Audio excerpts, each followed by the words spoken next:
Morning all. So now we are proceeding on towards the thyroid gland.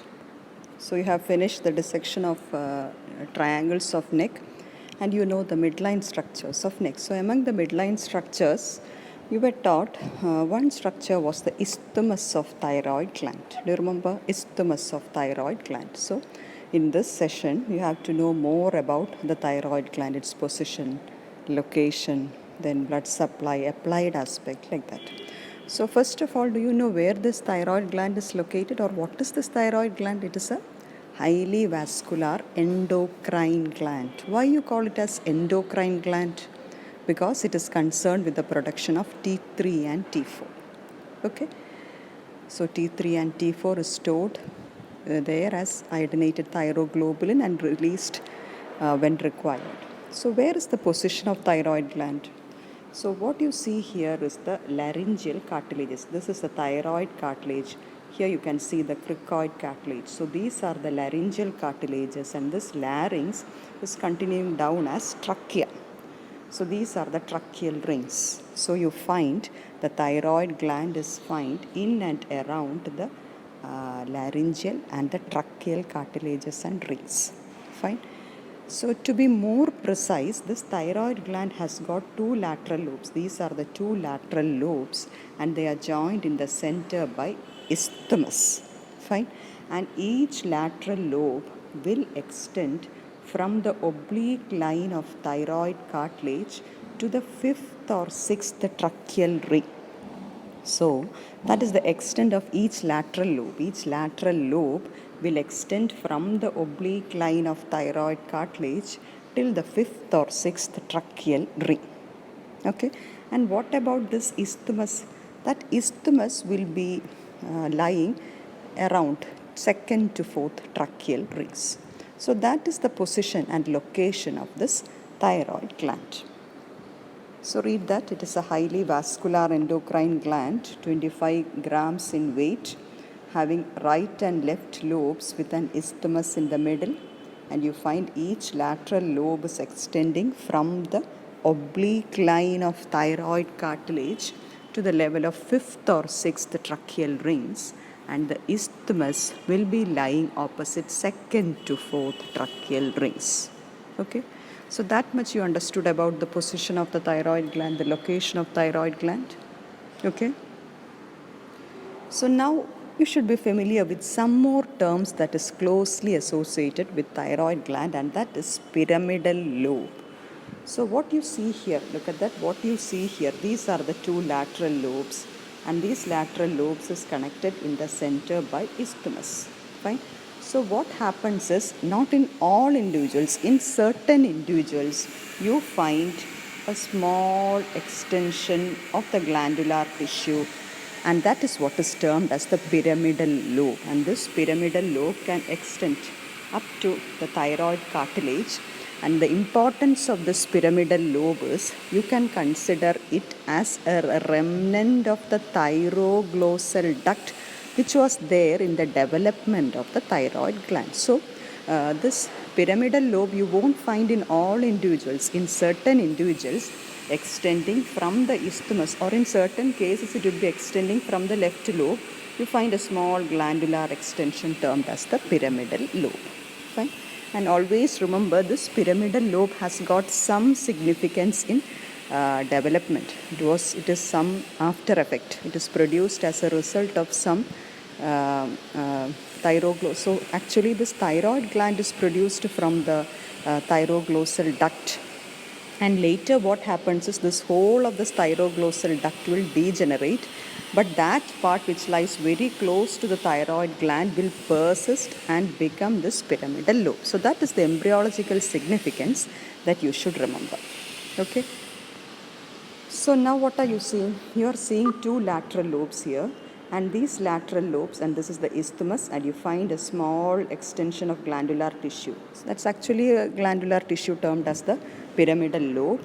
And in certain cases, from the pyramidal lobe, you find a fibromuscular strand. It's a fibromuscular strand extending from this pyramidal lobe to the hyoid bone. So what you see here is the hyoid bone. So this fibromuscular extension from the pyramidal lobe to the hyoid bone is what is termed as levator glandulae thyroidea. Fine. So these two terms you should remember. The two lateral lobes, then you should remember the isthmus plus your pyramidal lobe plus levator glandulae thyroidea. Hope that much is clear to you. Okay. So now we are proceeding on towards the coverings of thyroid gland. So what are the coverings you find for the thyroid gland? Every gland, whatever gland it is, will have a true capsule as well as a false capsule. Okay, so true capsule anywhere, true capsule whichever gland, in whichever gland you are studying, true capsule means it is that capsule that is produced as a result of the condensation of the connective tissue very close to the gland. So suppose this is the gland, this is the thyroid gland, and this is the thyroid gland, and very close to the thyroid gland, first you find the true capsule. This true capsule is actually produced by the condensation of the connective tissue. Fine. And outer to the true capsule, you find one more capsule there, and that is what is termed as false capsule. And always remember, this false capsule is actually derived from the pretracheal fascia. You should remember that. The false capsule is derived from the pretracheal fascia. So what is this pretracheal fascia? When you're taught about the different deep cervical fascia, remember that the deep cervical fascia has got three parts. One was investing layer of deep cervical fascia. The other one was pretracheal fascia, and the third one was prevertebral fascia. So, in and around the thyroid gland, you find the pretracheal fascia. The thyroid is just lying in front of the trachea. So, which fascia you find? It's a pretracheal fascia. So, your pretracheal fascia will be extending from the hyoid bone above, then forming the false capsule for your thyroid gland, and then it will be extending down and comes and merges with the apex of the fibrous pericardium. That is how you trace the pretracheal fascia. So, this thyroid gland has got a true capsule as well as a false capsule. True capsule is produced by the condensation of connective tissue.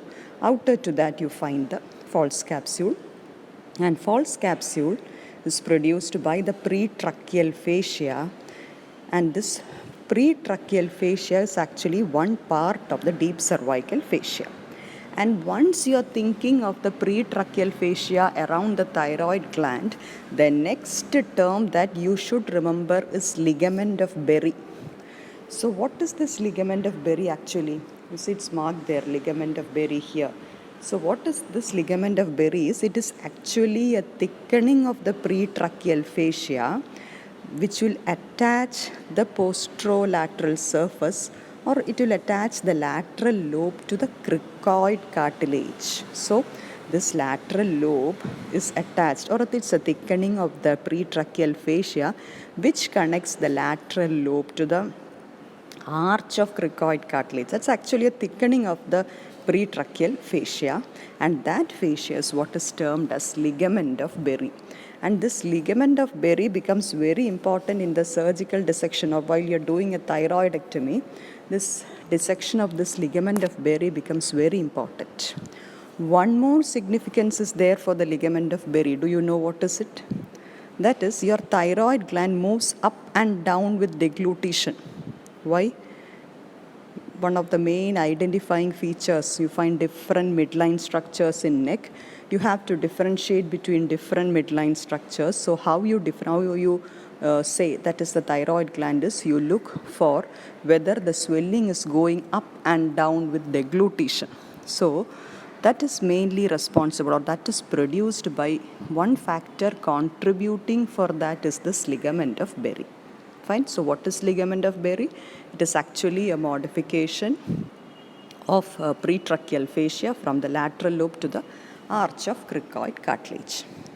So now you know these two, a true capsule is there, a false capsule is there, And one more thing you should remember is it is inner to the true capsule that you find the venous plexus. That you should remember always.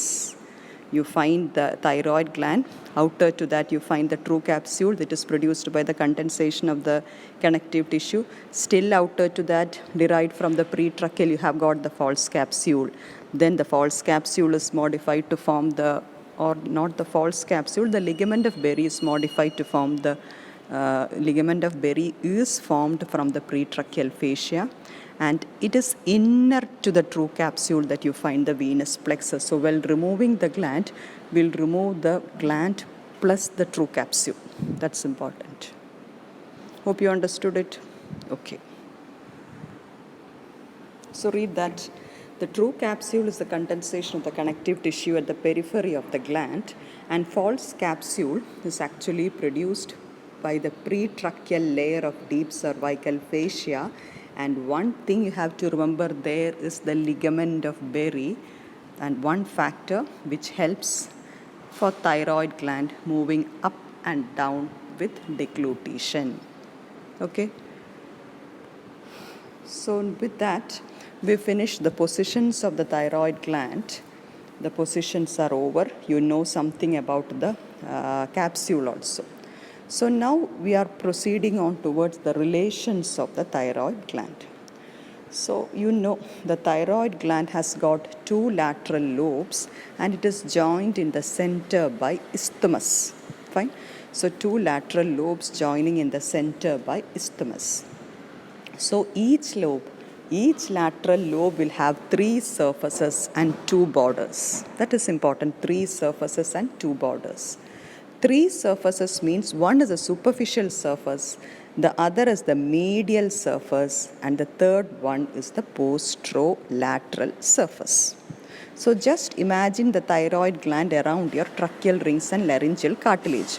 So that part which lies outside, facing outside towards the skin, that is the superficial part. That part of the lateral lobe that is facing towards the trachea, the tracheal part, that is the medial part. And that part which goes laterally, behind and laterally, you have the posterolateral surface. So in short, each lateral lobe is characterized by three surfaces. One is the superficial surface, medial surface, and other one is the posterolateral surface. Plus you find two borders, an anterior border and a posterior border. So once you see the figure, it will be easy for you. So look at that. You're seeing the two lateral lobes. This is the two lateral lobes. One lateral lobe, this is the two lateral lobes. This is the isthmus. So this is your superficial surface. So now, what are the structures that is related to the superficial surface? Of course, you find the strap muscles. Are you familiar with the term strap muscles? What are they? They are the sternohyoid, sternothyroid, omohyoid, plus you find the anterior border of sternocleidomastoid also. So these are the three structures that you find related to the superficial surface, the sternohyoid, the sternothyroid, then you find the superior belly of omohyoid there, then you find the anterior border of sternocleidomastoid there, then in front of that you find what all? You find the investing layer, then you find the superficial fascia, the skin. So these are the structures that is related to the superficial surface. Fine. So now the next relations, medial surface. What are the structures that is related to the medial surface? It is very easy to remember. How you remember the relations of the medial surfaces? It is related to two tubes, two nerves, two muscles. That is how you remember. Always think medial surface of the lateral lobe of thyroid gland is related to two tubes, two nerves, and two muscles. So which two tubes?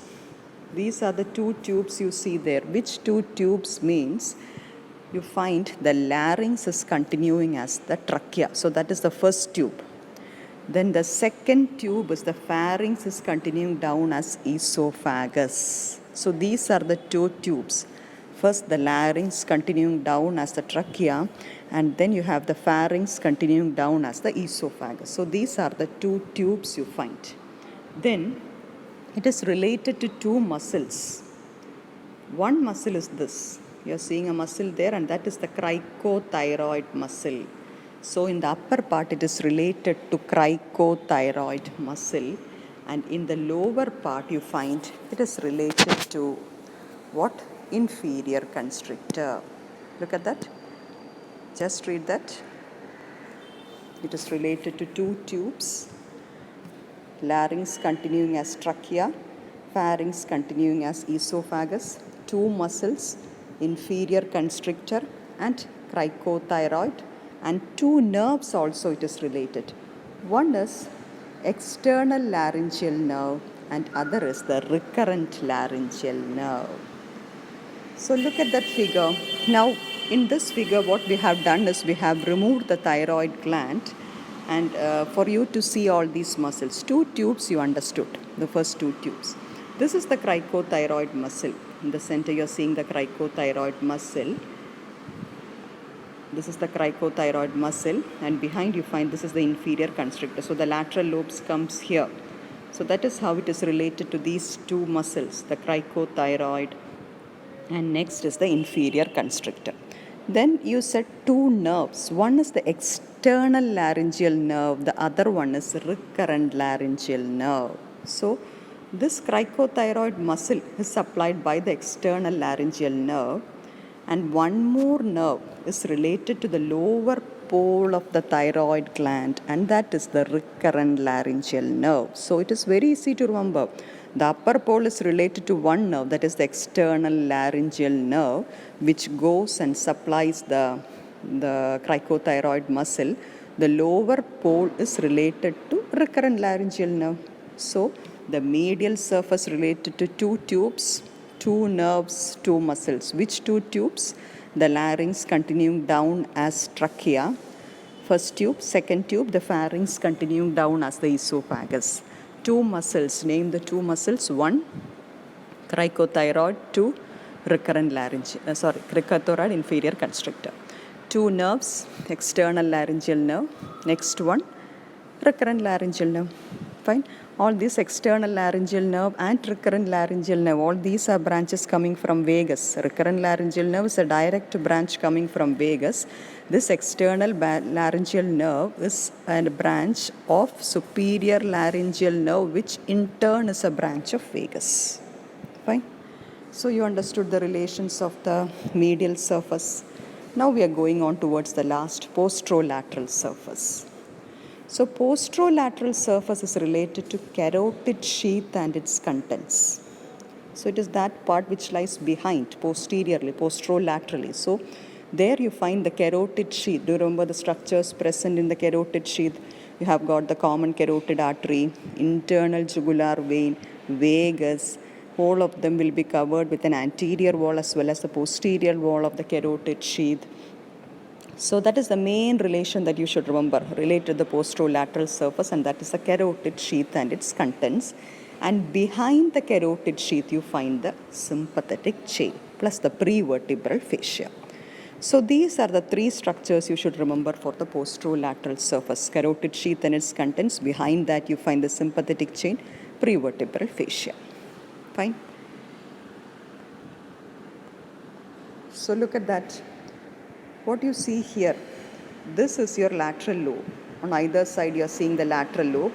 This is the posterolateral surface, and there you are seeing the carotid sheath. Look at that, that is the carotid sheath and its contents, and behind that you find the sympathetic chain. So I think with that we have finished the relations of each. The superficial surface, you know, it's related to what all? The strap muscles, the sternohyoid, the sternothyroid, superior belly of omohyoids, anterior border of sternocleidomastoid. Plus you find the investing layer, the skin, the superficial fascia.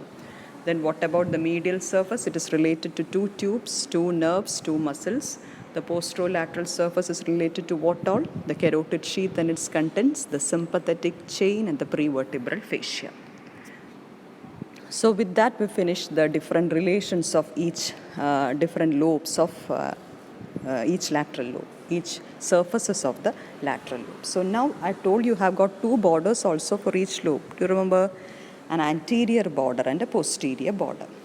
So this anterior border is related to the anterior branch of superior thyroid artery. This is the anterior border, and there you find the anterior branch of superior thyroid artery. Superior thyroid artery is actually a branch of external carotid which comes and supplies the thyroid gland. Thyroid gland is actually supplied mainly by superior thyroid in the upper part, coming from the upper pole, and from the inferior pole you have got the inferior thyroid artery. So anterior border will be related to the anterior branch of your superior thyroid artery. And in the posterior border, you find the anastomosis between superior and inferior thyroid arteries. So what is that? This is the posterior border. From the upper pole, you have got the superior thyroid artery coming, and from the lower pole, you have got the inferior thyroid artery. So this superior thyroid artery will be dividing into an anterior branch and a posterior branch. So it was that anterior branch that you have seen before, passing on towards the anterior border. The other posterior branch comes along the posterior branch, and it will anastomose with your branch coming from the inferior thyroid artery. Okay, so along with that you find the 4 parathyroid also, 2 superior and 2 inferior parathyroid. So these are the structures related to 2 borders. So 3 surfaces, 2 borders, plus an apex and a base also is there for each lateral lobe. The apex of thyroid gland is upper part, you call it as the apex, and the base is the lower part. Apex means this apex, suppose you get an enlargement of the thyroid gland, very unlikely you get an extension upwards. That is because this upper pole will be sandwiched, or apex, it is sandwiched between your sternothyroid. It will be sandwiched. Sternothyroid will be taking origin from the oblique line. So what happens? This apex will be sandwiched between the sternothyroid muscle. So what happens is it is very unlikely you get an upward extension. The base means it is the lower part. That is what is termed as a base of each lateral lobes. So with that, we finish the relations of each, each parts, each surfaces. Now we come to the relations of isthmus. So this is the isthmus. You find the 2 lateral lobes are connected by isthmus. And what you see there is the anterior relations. Look at that. Anteriorly, of course, it is related to the pretracheal fascia. Again, you find the strap muscles there. Then you find the investing layer. Then the superficial fascia. So from outside, when you're proceeding, first you find skin, then the superficial fascia, then starts the deep fascia. So first layer you get there is the investing layer. Then you get the strap muscles plus the pretracheal layer. So look at that. These are the structures related anteriorly. Skin, superficial fascia, investing layer, strap muscles, pretracheal fascia. What about the posterior relations of the isthmus? Can you say? In the first slide I mentioned the isthmus was lying opposite which all tracheal rings? Do you remember? It is second to fourth tracheal rings. So posterior relation, second to fourth tracheal rings. And above, or the upper border of the isthmus, you find there is the anastomosis of superior thyroid arteries. Fine. So what happens is, this is the upper border. In the upper border, you find the superior thyroid arteries on both sides. This is on the one side, this is on the other side. So you find the anastomosis between the superior thyroid arteries on both sides. And in the lower part, what you see is you find the inferior thyroid vein plus an additional supplied artery. That is what is termed as thyroidea ima. Okay, thyroidea ima. So above you find the anastomosis of 2 superior thyroid arteries. Below you find the inferior thyroid vein and thyroidea ima. So I think with that you're familiar with the relations of the isthmus. Okay. So now we are proceeding on towards the arterial supply. I think I'll stop here and continue arterial supply in the next session. Okay. So thank you.